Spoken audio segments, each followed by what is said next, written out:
इस कहानी की शुरुआत में हम एक बंजर रेगिस्तान को देखते हैं जहां पर कई सारे जेब्रास एक साथ रह रहे थे। असल में इस जगह पर बारिश काफी कम मात्रा में होती थी और बाकी के जानवर का खतरा भी लगा रहता था, इसलिए सभी जेब्रास ने मिलकर अपना एक अलग कबीला बसा लिया था जहां पर सिर्फ वो लोग रहते थे। अब यहाँ पर उन सभी जेब्रास ने खुद को जंगली जानवरों से बचाने के लिए अपने पूरे इलाके के आसपास कांटे बिछा दिए थे ताकि कोई उन तक ना पहुँच सके। अब कहानी में हम आगे देखते हैं कि एक दिन अचानक एक जेब्रा चिल्लाते हुए सबके पास आता है और कहता है कि सीको को एक बच्चा हुआ है। सीको उसी जेब्रा कबीले में रहा करती थी और उसने एक बेबी जेब्रा को जन्म दिया था। अब जैसे ही बाकी के सभी जेब्रास उस बच्चे को देखने के लिए पहुंचते हैं तब वो लोग उस बच्चों को देखकर काफी ज्यादा हैरान हो जाते हैं क्योंकि वो बेबी जेब्रा बाकी नॉर्मल जेब्रा की तरह नहीं था। उस बेबी जेब्रा के आधे शरीर पर ब्लैक स्ट्रिप्स बिल्कुल नहीं थे। अब इस बात की वजह से वहाँ पर मौजूद सभी जेब्रास उस बेबी जेब्रा के ऊपर हंसने लगते हैं और से कहते हैं कि आधा बकरी जैसा लगता है और उन लोगों में शामिल होने के बिल्कुल भी लायक नहीं है। उस बेबी जेब्रा को काफी बुरा लगता है, लेकिन उसके पेरेंट्स उसे समझाते हैं कि तुम जैसे भी हो हमारे बच्चे हो और दुनिया चाहे जो भी कहे हम तुम्हारा ख्याल जरूर रखेंगे। अब यहाँ पर सीको उस बेबी जेब्रा का नाम खुम्बा रख देती है। खुम्बा का मतलब होता है कि कभी न हार मानने वाला। अपने नए नाम की वजह से खुम्बा काफी ज्यादा खुश होता है। हालांकि वहाँ पर मौजूद कुछ जेब्रा खुम्बा को देखकर कहते हैं कि वो श्रापित है और उसकी वजह से अब पूरे कबीले के सर पर खतरा मंडरा रहा है। यहाँ पर कुछ जेब्रास तो ये भी कहते हैं कि शरीर पर आधे स्टिप्स होने का मतलब है कि खुम्बा शैतान का अवतार है और उसी की वजह से बारिश नहीं हो रही है और उसके पैदा होते ही उनका तालाब भी सूखने लगा है। यहाँ पर हमें पता चलता है कि वो सभी जेब्रास अपने इलाके से बाहर बिल्कुल नहीं जाते थे क्योंकि उन्हें जंगली जानवरों का डर लगा रहता था। इसीलिए उनके इलाके में एक छोटा सा तालाब था जिसमें कुछ पानी भरा हुआ था और वो सभी जेब्रास उस पानी के बदौलत ही अपनी जिंदगी गुजार रहे थे। लेकिन कुछ दिनों से इतनी ज्यादा गर्मी बढ़ चुकी थी कि जिसकी वजह से वो तालाब भी अब सूखने लगा था। इसीलिए सभी जेब्रा डिसाइड करते हैं कि अब सिर्फ एक वक्त का ही पानी पियेंगे ताकि थोड़ा थोड़ा पानी पीकर वो पूरे तालाब का पानी खत्म होने से रोक सके। अब जंगल में गर्मी काफी ज्यादा बढ़ चुकी थी और धीरे धीरे उनका तालाब भी सूख रहा था, जिसकी वजह से अब जेब्रास को काफी ज्यादा डर लगने लगा था कि अगर एक दिन उनका तालाब पूरी तरह से सूख गया तो फिर वो लोग बिना पानी के मर जाएंगे और इस बात का सारा दोष वो लोग खुम्बा पर ही डाल रहे थे। अब एक दिन खुम्बा उस पानी के तालाब के पास पानी पीने के लिए जाता है, लेकिन वहाँ पर मौजूद बाकी जेब्रास उसका मजाक उड़ाने लगते हैं और उसे चिढ़ाते हुए कहते हैं कि वो बिल्कुल भी जेब्रास जैसा नहीं लगता क्योंकि उन सब के ऊपर जैसे ब्लैक स्ट्रिप्स है वो खुम्बा के शरीर पर बिल्कुल नहीं है। यह बात सुनकर खुम्बा और भी ज्यादा उदास हो जाता है और वहाँ से चला जाता है। अब इसी बीच उसके सामने एक टिड्डा आता है जो कि जमीन पर किसी चीज का मैप बनाकर खुम्बा को कुछ बताने की कोशिश करता है। हालांकि खुम्बा उसकी बात बिल्कुल समझ नहीं पाता, लेकिन फिर भी वो उस टिड्डे के बनाए हुए मैप पर गौर करने की कोशिश करता है। अब इसके बाद खुम्बा को कांटों से बनाए हुए बॉर्डर के दूसरी तरफ किसी की आवाज सुनाई देती है। यहाँ पर जब वो झाँक कर देखता है तो उसे कोई जानवर दिखाई देते हैं जिनकी हालत गर्मी की वजह से पूरी तरह से खराब हो रही थी। यहाँ पर वो जानवर खुम्बा को पानी पिलाने के लिए कहते हैं। अब उन जानवरों को देखकर खुम्बा को उन पर काफी ज्यादा तरस आता है, इसीलिए उनको अंदर आने देता है ताकि वो लोग जेब्रास के तालाब का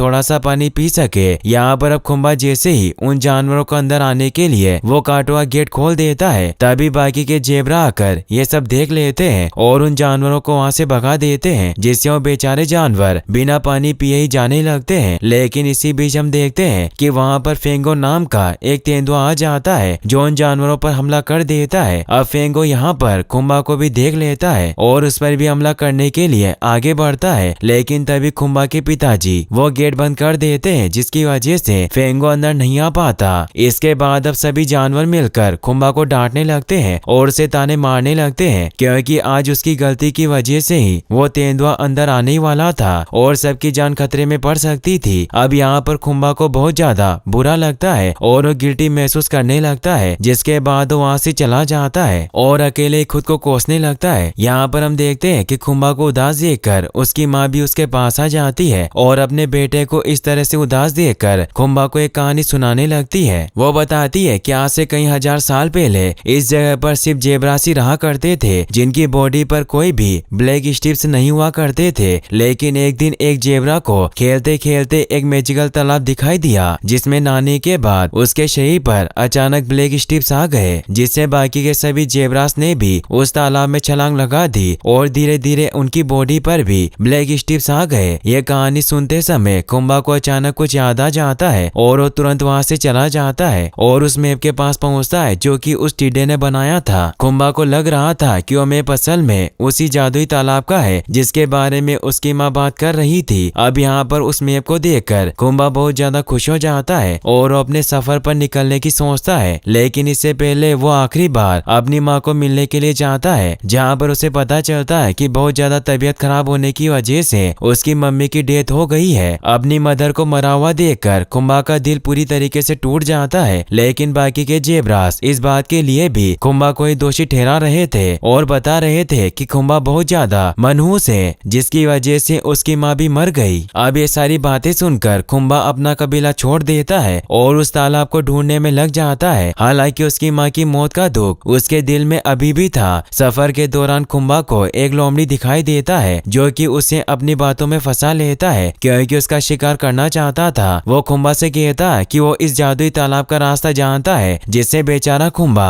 उस लोमड़ी की बातों में भी आ जाता है। उस लोमड़ी का नाम स्काल्क था। अब यहाँ पर रास्ते में चलते चलते उन दोनों को दो और जंगली जानवर मिलते हैं, जिनमें से एक का नाम मामावी और दूसरा एक शत्रुमुर्ग था। यहाँ पर उन दोनों जानवरों को देखकर वो लोमड़ी डर जाता है और उसे लगता है कि उनके होते हुए वो कुंभा का शिकार बिल्कुल नहीं कर सकता, इसीलिए अपने साथियों को भी बुला लेता है ताकि वो सब मिलकर एक साथ उन तीनों का शिकार कर सके। यहाँ पर हम देखते हैं कि मामावी काफी ज्यादा ताकतवर था और वो एक साथ सभी लोमड़ियों को हरा देता है और उन्हें वहाँ से भगा देता है। अब इसके बाद कुंभा को भी समझ आ गया था कि किसी पर भी इतनी आसानी से भरोसा नहीं करना चाहिए, क्योंकि जंगल में हर कोई एक दूसरे का शिकार करना चाहता है। यहाँ पर कुंभा को मामावी और उस शत्रुमुख पर भरोसा हो जाता है क्योंकि वो लोग उसे अपना दोस्त मान रहे थे। और अब कुंभा उन दोनों को अपने इरादे के बारे में बता देता है कि वो असल में एक जादुई तालाब ढूंढने में लगा हुआ है ताकि वो बाकी जेबरास की तरह बन सके, जिसके शरीर पर पूरे ब्लैक स्ट्रिप्स हो। वही हम उस तेंदुए को देखते हैं जिसका नाम फेंगो था। वो उस लोमड़ी के पास आ जाता है और उसे दबोच लेता है और उससे जबरदस्ती कुंभा का पता उगलवा लेता है। यहाँ पर वो लोमड़ी फेंगो को सब कुछ बता देता है कि असल में कुंभा किसी जादुई तालाब को ढूंढने चला गया है और इसके बाद फेंगो अब उसकी खुशबू सूंघते सूंघते उसका पीछा करने लग जाता है। वहीं सीन शिफ्ट होकर हमें दिखाया जाता है कि कुंभा मामावी और उस शत्रुमुख ने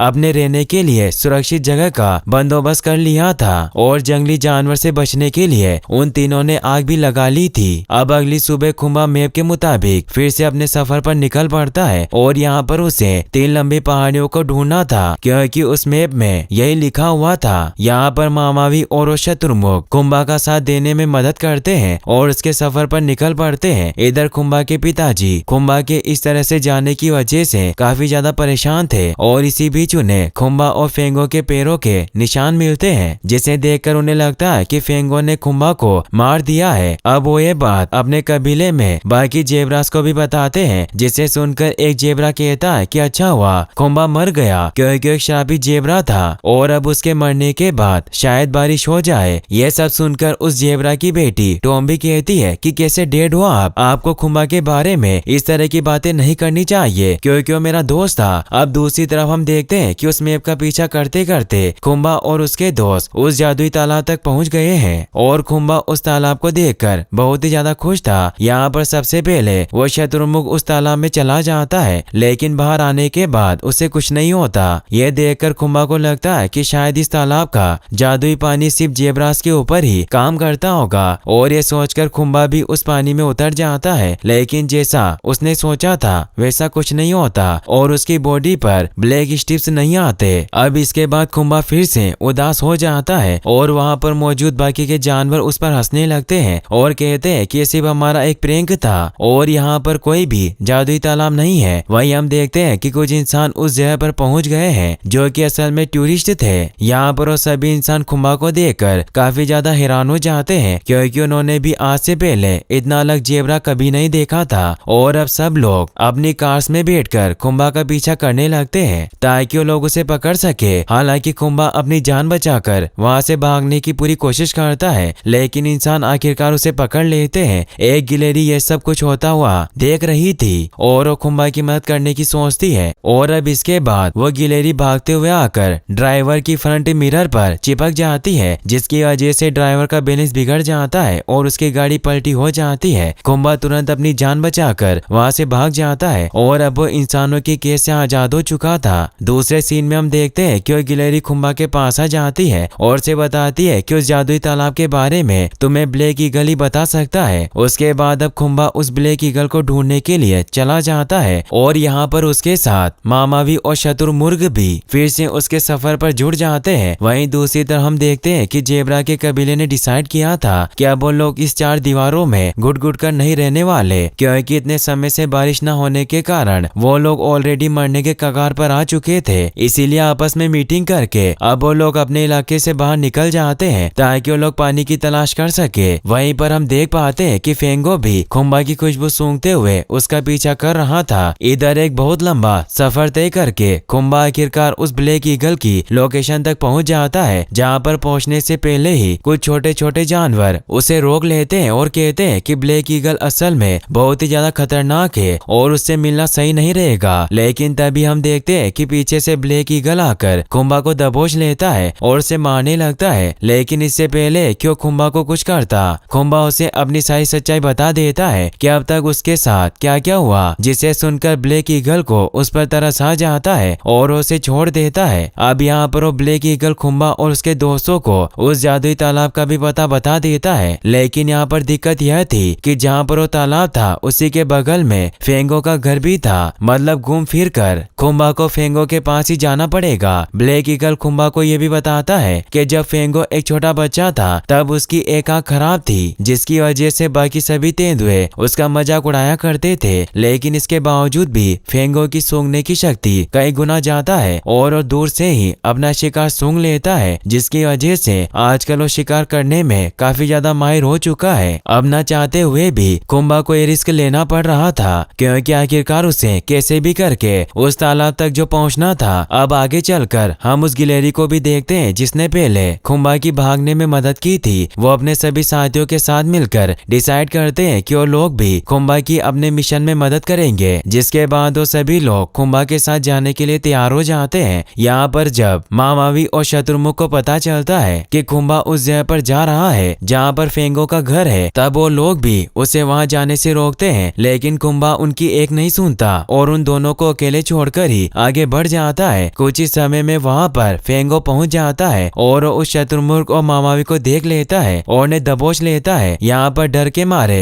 वो दोनों भी फेंगो को खुम्बा का पता बता देते हैं। इसके बाद फेंगो भी खुम्बा के पीछे पीछे चल पड़ता है। फेंगो के जाने के बाद अब मामावी और उस शत्रुमुख को एहसास होता है कि उन्हें इस तरह से खुम्बा को अकेले नहीं जाने देना चाहिए और उन्हें भी उसकी मदद करनी चाहिए। इसीलिए वो दोनों भी खुम्बा के मिशन पर फिर से जुड़ने का फैसला करते हैं। अब दूसरे सीन में हम देखते हैं कि खुम्बा अपने सफर पर अकेले ही निकल पड़ा है और कुछ ही समय में वो एक बंजर जमीन के पास आकर बेहोश हो जाता है, क्योंकि पानी न मिलने की वजह से वो काफी ज्यादा थक चुका था। यहाँ पर उसकी आंखें बंद होने वाली थी कि तभी वो देखता है कि जंगल का कोई जानवर उसकी तरफ भागते हुए आ रहा है और असल में ये एक बकरी थी जिसकी एक समय पहले खुम्बा ने पानी पिलाकर मदद की थी। यहाँ पर वो बकरी खुम्बा की मदद करती है और उसे खाने के लिए एक फल देती है, जिसके बाद खुम्बा के अंदर थोड़ी सी ताकत आ जाती है और वो बकरी खुम्बा को उस जादुई तालाब के पास भी छोड़ देती है। वहीं दूसरी तरफ हम देखते हैं कि जंगल के वो सभी जानवर खुम्बा की मदद करने के लिए इकट्ठा हो चुके हैं और उसी के पीछे पीछे आ रहे हैं। खुम्बा को जादुई तालाब तक पहुंचने के लिए एक गुफा से होकर गुजरना था, जिसके अंदर वो चला जाता है। यहाँ पर अब बाकी के जानवर भी उस गुफा तक पहुंच चुके थे, लेकिन किसी कारण वहाँ आग लग जाती है, जिसकी वजह से वो लोग उस गुफा के अंदर नहीं जा पाते। मामावी डिसाइड करता है कि वो गुफा की पिछली तरफ जाकर उसे तोड़ देगा ताकि वो सभी जानवर उसके अंदर जा सके, लेकिन वो इसमें भी नाकामयाब रहता है। वहीं खुम्बा काफी ज्यादा मुश्किलों का सामना करने के बाद आखिरकार उस जादुई तालाब तक पहुंच चुका है और वो उस गुफा में दीवारों पर कुछ पेंटिंग्स भी देखता है जिसमें कई सारे जेबरा बने हुए थे। तभी वहाँ पर फेंगो आ जाता है, जिसे देखकर खुम्बा काफी ज्यादा डर जाता है। यहाँ पर फेंगो खुम्बा को बताता है कि कई साल पहले एक भविष्यवाणी हुई थी जिसके मुताबिक जंगल में एक आधे ब्लैक स्टिप्स वाला जेबरा पैदा होगा, जिसे खाकर मेरी आंख दोबारा ठीक हो जाएगी जाएगी और मैं पहले से भी ज्यादा ताकतवर बन जाऊंगा। अब फेंगो के ये इरादे सुनकर खुम्बा काफी ज्यादा डर जाता है और वहाँ से भागने की कोशिश करता है, लेकिन तभी फेंगो उस पर हमला कर देता है। खुम्बा अपनी जान बचाने के लिए इधर उधर भागने लगता है और वो उस तालाब में कूद जाता है, जिसके पीछे पीछे फेंगो भी उस तालाब में गिर जाता है और वो दोनों पानी के अंदर ही एक दूसरे से हाथापाई करने लगते हैं। अब उन दोनों के झगड़े की वजह से वहाँ पर कमजोर चट्टानें टूटने लगती है और उस गुफा का मुंह खुल जाता है, जिसकी वजह से गुफा के दूसरी तरफ से कई सारा पानी बाहर आने लगता है। अब सभी जानवर मिलकर देखते हैं कि खुम्बा और फेंगो के बीच में एक काफी जबरदस्त लड़ाई हो रही है और वो लोग एक चट्टान के कोने पर आ चुके हैं। यहाँ पर जब फेंगो खुम्बा के ऊपर छलांग लगाने वाला था कि तभी खुम्बा उस चट्टान को धकेल देता है, जिसकी वजह से फेंगो वहाँ से नीचे गिर जाता है और उसके ऊपर कई सारी चट्टानें गिर जाती है, जिसकी वजह से फेंगो की वहीं पर डेथ हो जाती है। अब इसके बाद वो पूरी गुफा टूटने लगती है, जिसकी वजह से खुम्बा भी उस चट्टान से नीचे पानी में गिर जाता है और उसके ऊपर भी कुछ पत्थर गिर जाते हैं। हालांकि वो सभी जानवर मिलकर खुम्बा की मदद करते हैं और उसे उन पत्थरों के बीच से बाहर निकाल लेते हैं, लेकिन यहाँ पर खुम्बा बिल्कुल भी हिलडुल नहीं रहा था, जिसे देखकर उन सभी जानवरों को लगा कि खुम्बा मर चुका है और वो सभी लोग बहुत ही ज्यादा दुखी हो गए। लेकिन तभी खुम्बा अचानक उठ खड़ा होता है, जिसे देखकर सब बहुत ज्यादा खुश हो जाते हैं और सबको पता चल जाता है कि खुम्बा अभी भी जिंदा है। दोस्तों, यहाँ पर गौर करने की बात तो यह थी कि तालाब में गिरने के बाद भी खुम्बा बाकी जेबरा की तरह नहीं बना, बल्कि पहले जैसा ही रहा। इसका मतलब वो कहानी जो उसकी माँ ने उसे बताई थी वो पूरी तरह से झूठ थी और उस जादुई तालाब जैसी कोई भी चीज एग्जिस्ट नहीं करती थी। लेकिन कहानी के एंड में हम देखते हैं कि बाकी जेबरास के कबीले भी खुम्बा की इज्जत करने लगे हैं और सभी जानवर अब उसे यूनिक जेबरा मानने लगे हैं, क्योंकि कहीं ना कहीं खुम्बा की वजह से ही उन सबको इतना सारा पानी मिल चुका था और अब वहाँ पर बारिश भी होने लगी थी और अब उन्हें उस जंगली तेंदुए फेंगो का भी खतरा नहीं था जो सबका शिकार किया करता था। यहाँ पर खुम्बा को पता चलता है कि वो बाकी जेबरास की तरह नहीं बन सकता, लेकिन ये उसकी कमजोरी नहीं बल्कि उसकी एक खूबी है, क्योंकि यूनिक होना कोई बुरी बात नहीं है बल्कि ये दूसरों से काफी ज्यादा हटके है। इसी के साथ ये कहानी यहीं पर खत्म हो जाती है।